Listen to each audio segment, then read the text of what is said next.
Are you poverty focused, or avoidance focused, or sedation focused?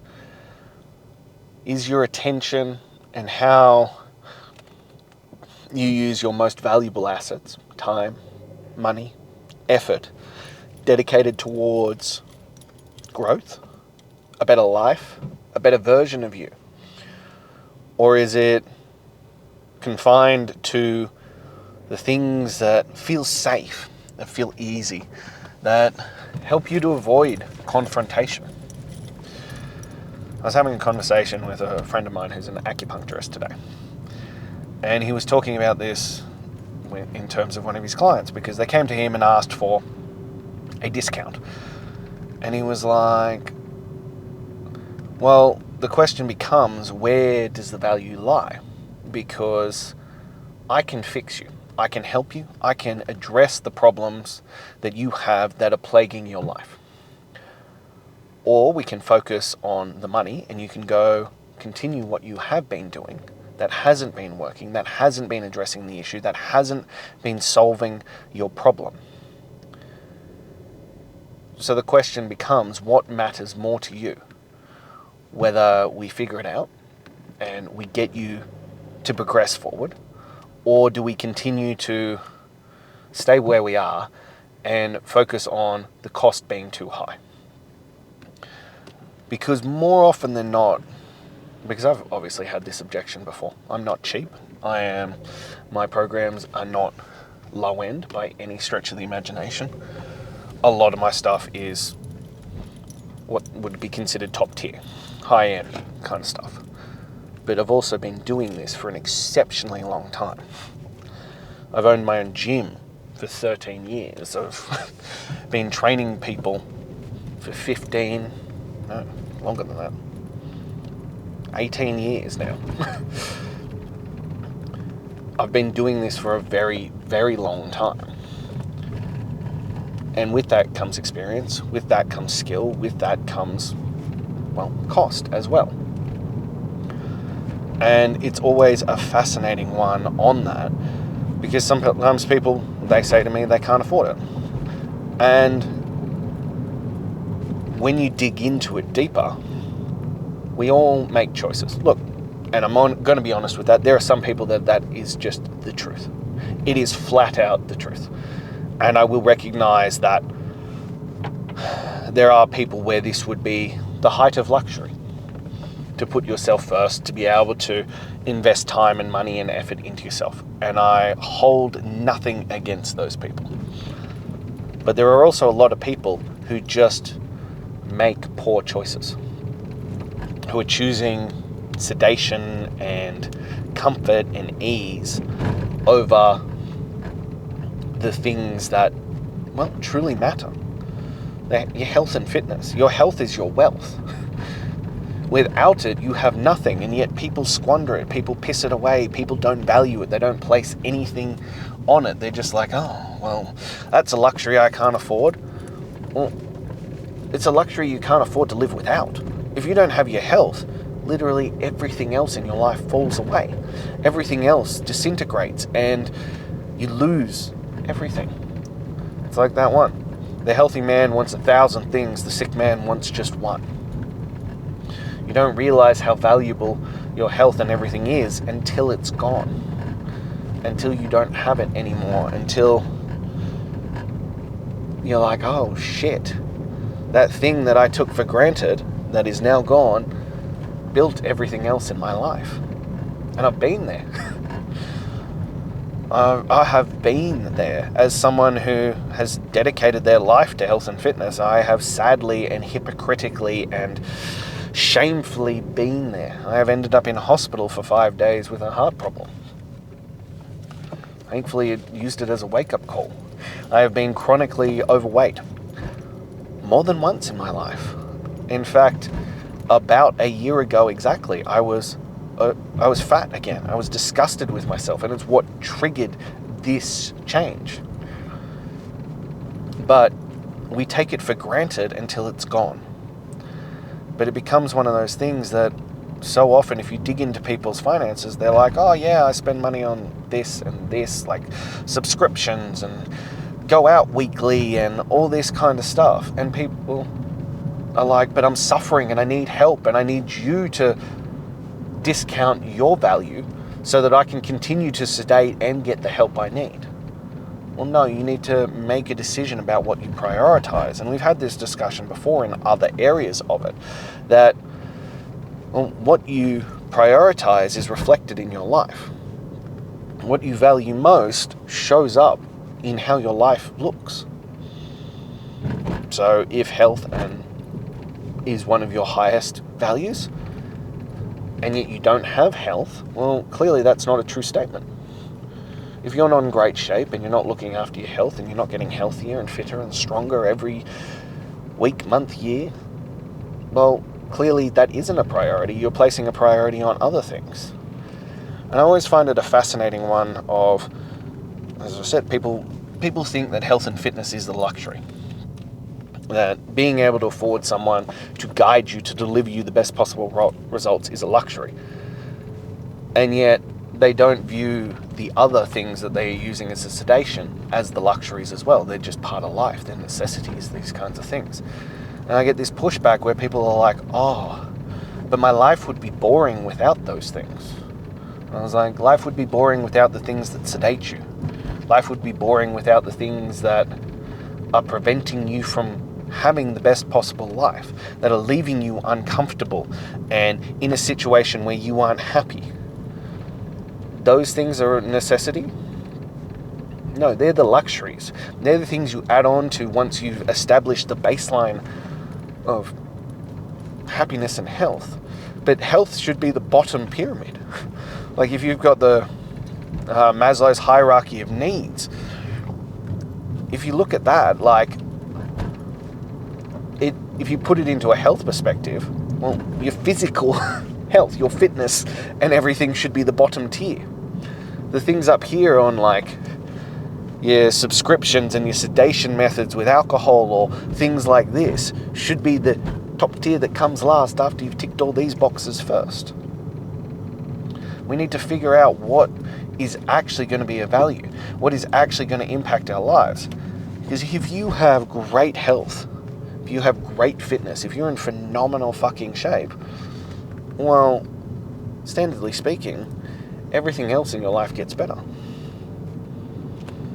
Like, it's one of those weird correlations that oftentimes people who are in good shape make more money. They have better relationships. They are happier overall. They have general better quality of life. So you tick that box first. Well, shit, everything else suddenly gets better. Shit, everything else in your life progresses into a better place because you ticked that box. So no, that shouldn't be the luxury that comes last if there's anything left over. It should be the priority of it. And I often see where people place their priorities. As I said, we've gone into this and people are like, I can't afford it. Oftentimes you find the people with the most money are the ones who are like, oh, I can't afford it because I couldn't possibly give up all these extra things that I have. I couldn't possibly sacrifice that. No. I need you to sacrifice what you're doing. I need you to devalue you so that I can not actually place a high priority on my health and fitness. And yet the people who are at the lowest level, the people who don't have heaps of money, they're the ones who are like, no, I recognize how important this is, how much I need this. Like, in my gym, I have single parents and people who are on low income who are like, no, this matters most to me, therefore I'm going to do it. And you know what happens? Nearly every single time, the ones who don't have the money, who don't really have the money to afford it, are the ones who get the best results. And do you want to know why? Any guesses? Because it's exactly what we just spoke about. It's that they put skin in the game. It's their highest value. They've gone, well, this really matters to me, so I'm going to sacrifice and I'm going to figure it the fuck out. I'm going to figure out how to get this done. Well, they're not going to squander it then. The people who it doesn't really hurt, who are just like, it's not that high a priority and the cost isn't that great to them, they're often the ones who don't get the results. They're often the ones who phone it in. They're the ones who are just like, well, I'm here, so that should be enough. And then the ones who are unhappy with their results. That it's more like a keeping up with the Joneses style thing, of a societal thing of, well, look, ticked my box. I go to the gym. Woo me, look how virtuous I am. Rather than committing and going all in. Now, this isn't always the case. We'll preface that. But it's the people who have skin in the game, whether that is financially, whether that is emotionally, whether that is through their life, whatever it is. They're the ones with skin in the game that commit all fucking in, who give it absolutely everything, who are willing to do whatever it takes to look after their health, who recognize that this is their greatest asset, that without this asset, they have fucking nothing. Those are the ones who achieve good results. Those are the ones who will change the game.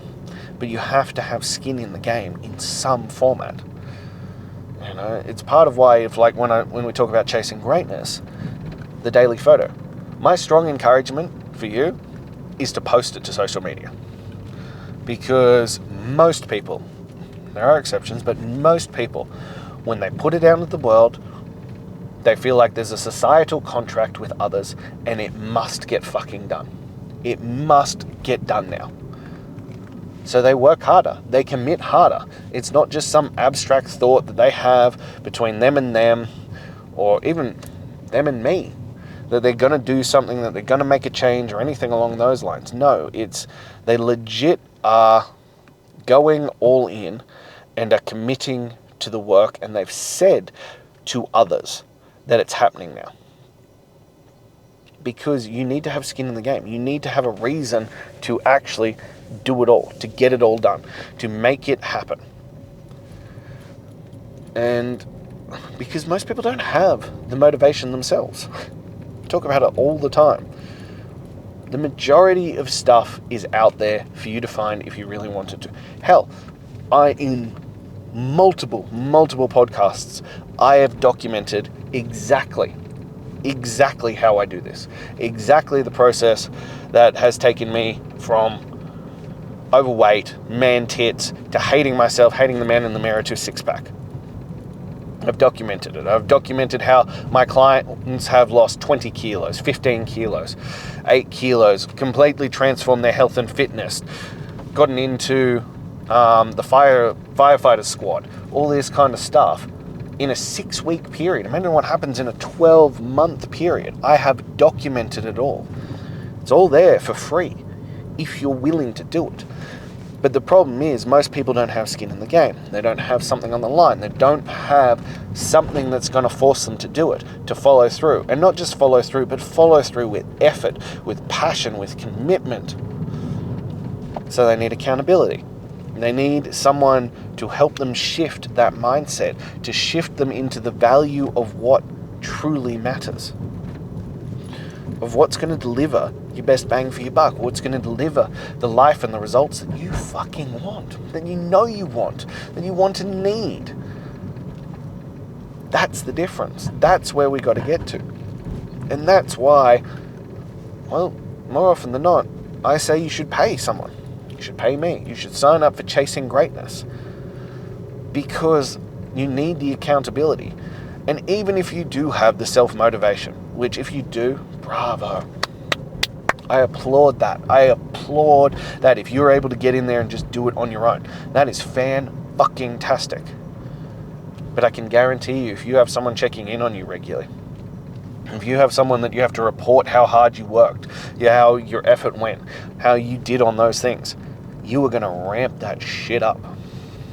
You know, I had a message from one of the guys who'd done Chasing Greatness. So he did the first 6 weeks, got phenomenal fucking results. And I was like, how's it going? And he's like, it's harder than I thought on my own. And I was like, what do you mean? And he's like, well, I'm still doing it, but now it's not every day. Now it's not consistent. Now I'm not locked in. And I got workouts from an app, and they're just not as good. They're just not as dialed in. And I'm like, okay, so what are we going to do about it?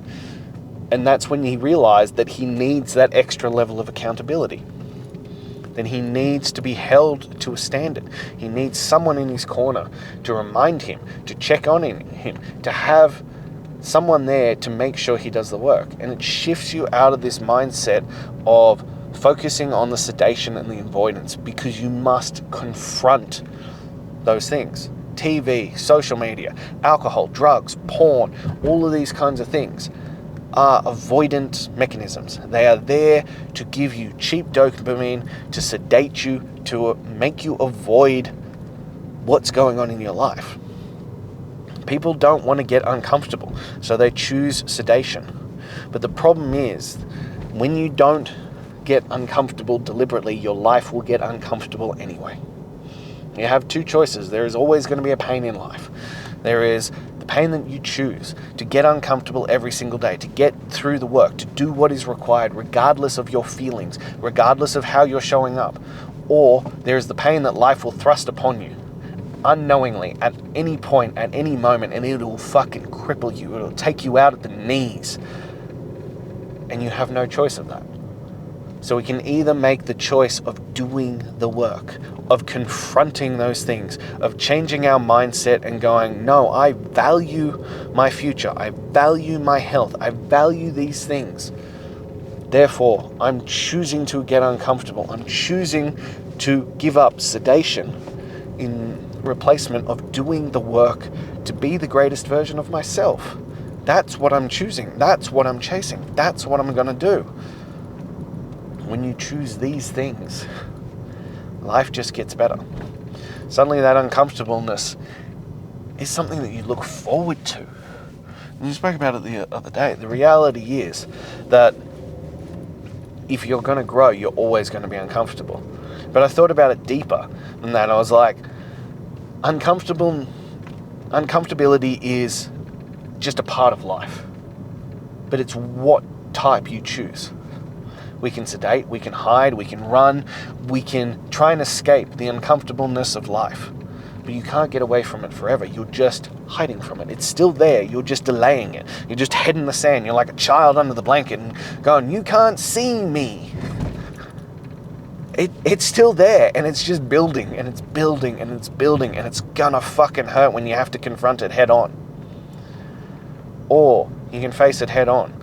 Or you can face it every single day. Or you can choose the things that get uncomfortable so that you can continue to grow, so that you can continue to progress forward, so that you can keep pushing forward. These are the separators. These are the things that make the difference. That you place value on the things that bring value to your life. Or you can place value on the things that sedate you and hide from your life. Because most people die at 25 and just aren't buried until they're 75.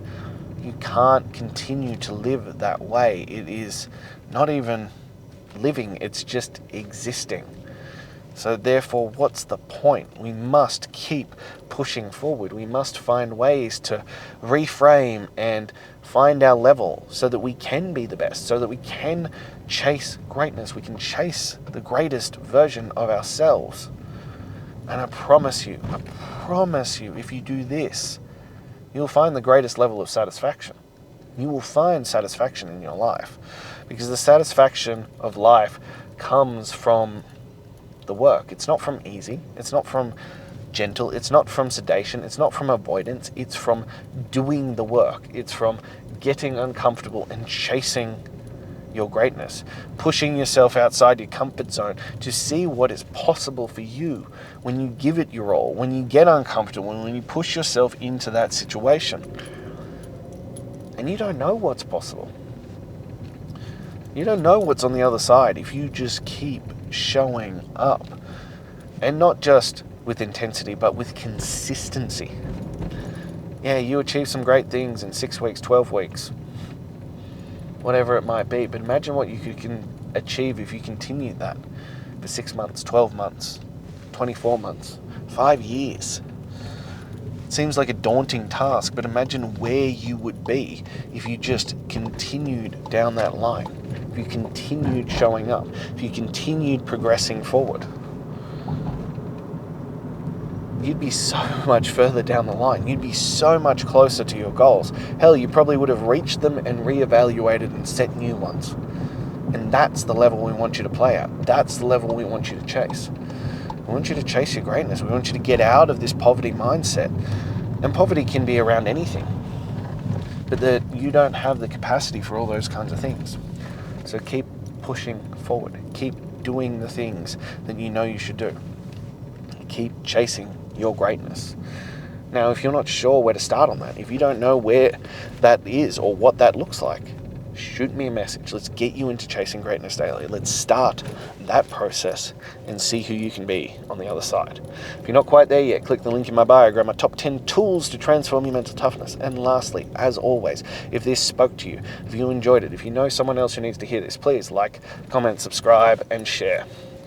And as always, I'll be back again tomorrow. And until then,